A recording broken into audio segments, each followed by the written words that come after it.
Women don't chase bad boys because they're good or kind. They chase them because they are untouchable. The danger, the defiance, the emotional chaos, these qualities awaken something deep inside a woman.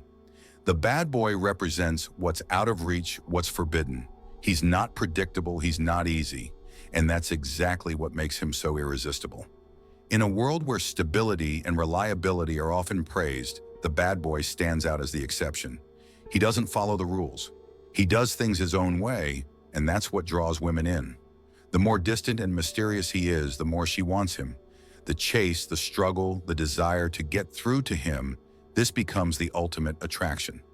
Before we dive into why women chase bad boys, hit that subscribe button and join us as we explore the dark truths behind attraction and the psychology of human behavior.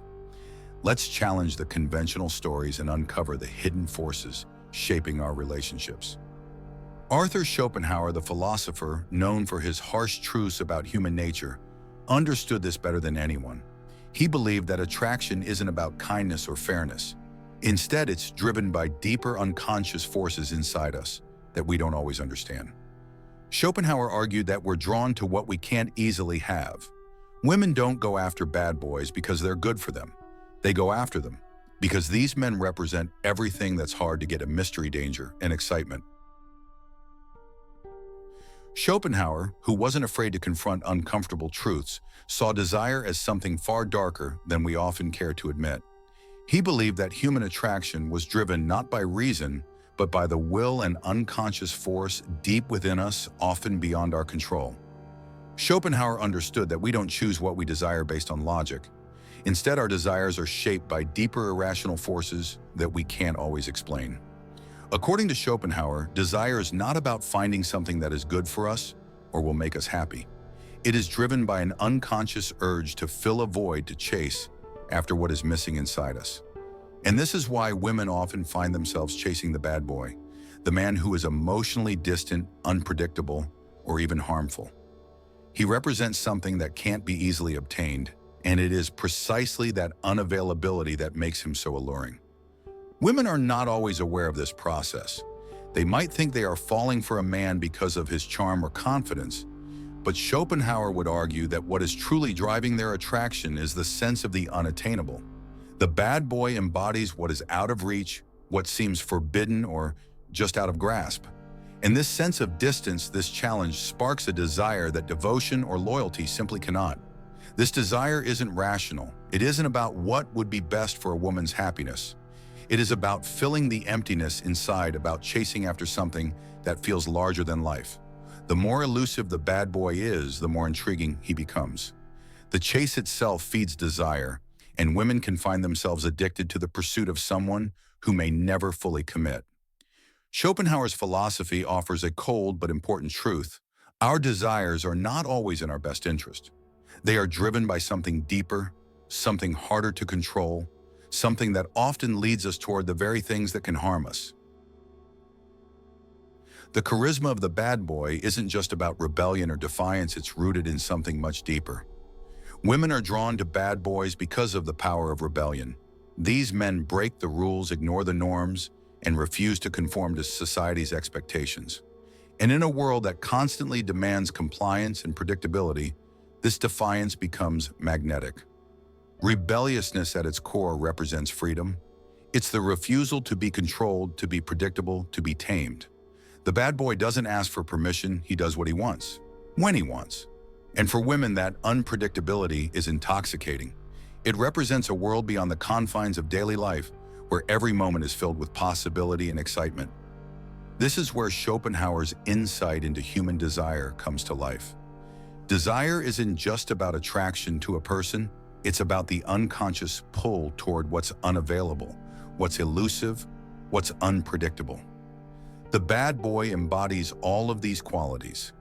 He represents a life filled with unpredictability, spontaneity, and intensity.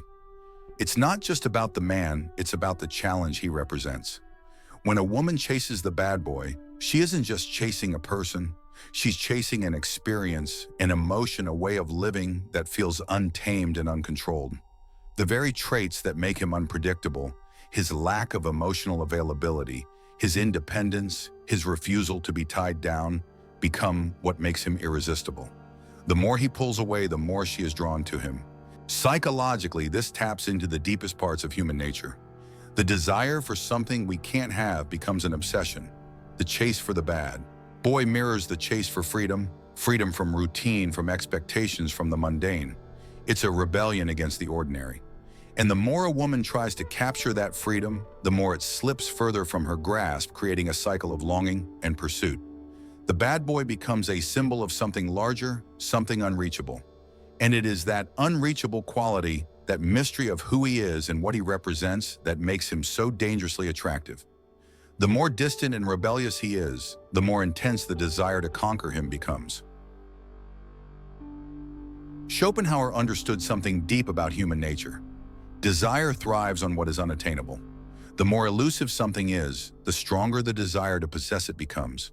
This is why the bad boy, who often remains emotionally distant and hard to get, becomes so addictive. The human psyche is wired to chase what it cannot have. This is not a flaw, it's a fundamental part of how attraction works. When something is readily available, it loses its perceived value. But when it is out of reach, it becomes desirable, even if it's ultimately harmful. This dynamic is at play when a woman is drawn to a man who is emotionally unavailable. The bad boy's indifference is not a flaw to the woman, it's an invitation. His refusal to commit, his reluctance to open up his emotional walls, these create a void, a gap, that the woman feels compelled to fill. The more she feels that void, the stronger her desire to close the distance between them. Psychologically, this void creates a desire for resolution. The brain craves closure, and the only way to achieve that closure is to get the bad boy to open up, to break through the emotional barriers he's built. The chase itself becomes addictive because it is about filling that gap, overcoming that uncertainty. It's the act of trying to fix something that can never truly be fixed. The more the bad boy resists, the more the woman is pulled into the chase. His emotional absence makes him even more desirable. Women do not always recognize it, but they are driven by a deeper need for validation. The more he withholds, the more it feels like a challenge to her self-worth. The chase becomes personal. It's no longer about him, it's about proving that she can win his affection, overcoming the resistance he's built. What's at play here is not love or affection. It's the thrill of the chase, the drive to conquer. It's about winning over the one who seems impossible to win. And this desire to close the emotional distance, to conquer the unattainable, feeds the cycle. This is why the bad boy's emotional unavailability is both a barrier and a magnet. The more he resists, the more a woman wants him. While the bad boy's allure is undeniable, the darker side of this attraction can't be ignored. Chasing the unattainable, chasing the emotional distance might feel thrilling in the moment, but it often leaves a trail of destruction. The very traits that make the bad boy irresistible, his emotional unavailability, his rebellion, his refusal to commit, are also the ones that prevent true connection. Schopenhauer's view of human nature isn't just about desire, it's about the consequences of following desire without questioning it. The chase for the bad boy becomes an endless cycle that ultimately leaves the woman unfulfilled. She may win his attention, but the victory is hollow. There is no satisfaction in chasing someone who can never truly give back what she needs. The thrill of the chase fades, and what's left is the pain of unreciprocated love. This pattern isn't just a romantic tragedy, it's a psychological trap. The more a woman invests in the bad boy, the less she invests in herself. The chase consumes her thoughts, her emotions, and her energy. She begins to measure her worth based on his approval, or worse, on his rejection. She falls into the dangerous trap of self-sacrifice for a love that isn't real. Women by nature are wired for connection, for emotional intimacy, and stability. When they chase men who cannot provide this, they start to lose touch with their true needs. The bad boy, while exciting and thrilling, offers no stability, no emotional security, and no real commitment. The longer the chase goes on, the more the woman's self-worth becomes tied to the outcome, whether she can win him over. Schopenhauer's philosophy suggests that this pursuit, driven by unconscious forces, leads not to fulfillment, but to emptiness. It's the same reason why some people stay in toxic relationships long after they know they should leave. They are hooked on the challenge, on the idea of winning the unattainable. This pursuit is not about real love, It is about power dynamics control and filling an emotional void.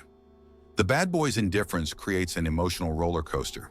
The highs of brief moments of attention and affection are followed by deep lows of rejection and uncertainty.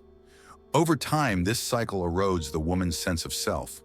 She may find herself emotionally drained, her identity tied up in someone who could never fully appreciate her. In the end, the bad boy's attraction is a double-edged sword. It offers the rush of desire, but with the price of emotional exhaustion and self-doubt. It's a dangerous game, one that leaves the woman craving the very things she can never have true connection. The attraction to bad boys isn't just a personal or psychological phenomenon. It's deeply influenced by cultural and societal forces that shape our understanding of love, power, and desire. Movies, music, and popular media have long glamorized the bad boy image, presenting him as the ultimate figure of desire. Think about the classic characters, the rebellious, mysterious man who lives life on his own terms. He's often portrayed as charismatic, confident, and irresistibly alluring. The more he resists attachment, the more women want him.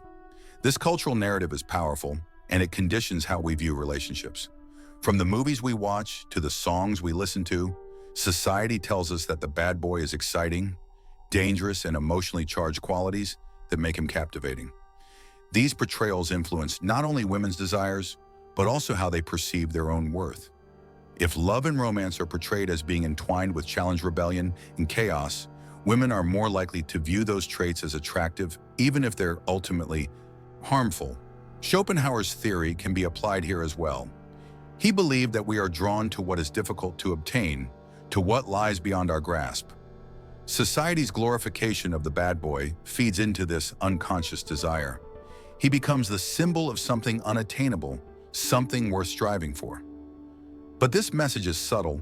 Society does not always show the cost of pursuing such an ideal. It celebrates the chase, the excitement, and the passion without revealing the emotional toll it takes. Look at the media landscape today. How many songs, movies, or TV shows glorify bad boys, making them seem like the ultimate prize? From James Dean to the rebellious figures of modern pop culture, the bad boy is often cast as a symbol of freedom and power. This framing makes it easy for women to internalize the idea that they should want what is elusive, what is dangerous. These cultural messages suggest that the more a man resists, the more attractive he becomes. The narrative pushes women into chasing after what they can't have, making it feel like a victory when they finally capture him. This societal conditioning doesn't just affect romantic relationships, it affects how women see themselves.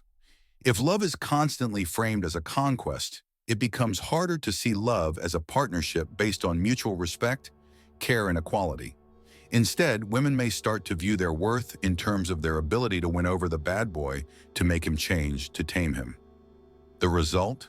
A cycle of emotional exhaustion, where the woman is constantly chasing after something she can never truly possess, driven not by love, but by cultural conditioning that celebrates the unattainable.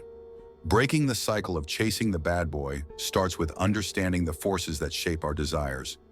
Schopenhauer's theory exposes the uncomfortable truth: we often chase what we can't have, what is emotionally unavailable, because our unconscious desires to fill an inner void. But awareness of this cycle is the first step to breaking free from it. Once we recognize that our attraction to the bad boy is not about love or even genuine connection, but about the thrill of pursuit, we can begin to make conscious choices. We no longer have to be slaves to our unconscious desires. We can choose relationships that nurture, that are built on mutual respect, emotional availability, and trust. Schopenhauer's philosophy challenges us to reflect on the deeper reasons we are drawn to certain people. The bad boy represents a reflection of the unconscious desires that we are not fully aware of. But by becoming conscious of these patterns, we can start to shift the way we approach love. Rather than chasing after the emotionally distant, we can begin to attract the people who are capable of offering what we truly need: intimacy, connection, and mutual growth. The cycle of pursuing unavailable men often leads to emotional exhaustion and heartbreak. But there's a way out: to embrace a love that is built on healthy, conscious choices. When we stop chasing the untouchable, we open the door to deeper, more fulfilling relationships. The key lies in recognizing that what we truly need is not a chase, but a partnership. Breaking the cycle of chasing bad boys is not about rejecting desire, it's about understanding it. Once you can see the forces at play, you can start making empowered choices in love. You no longer need to chase what you can't have. Instead, you can build something real, something lasting, with someone who is ready to give what you deserve. It made you rethink the dynamics of desire. Share this video with someone who needs to hear it. Start questioning the patterns that have shaped your relationships. Subscribe for more psychological insights into the forces that drive human behavior. Because understanding attraction is the first step to mastering it.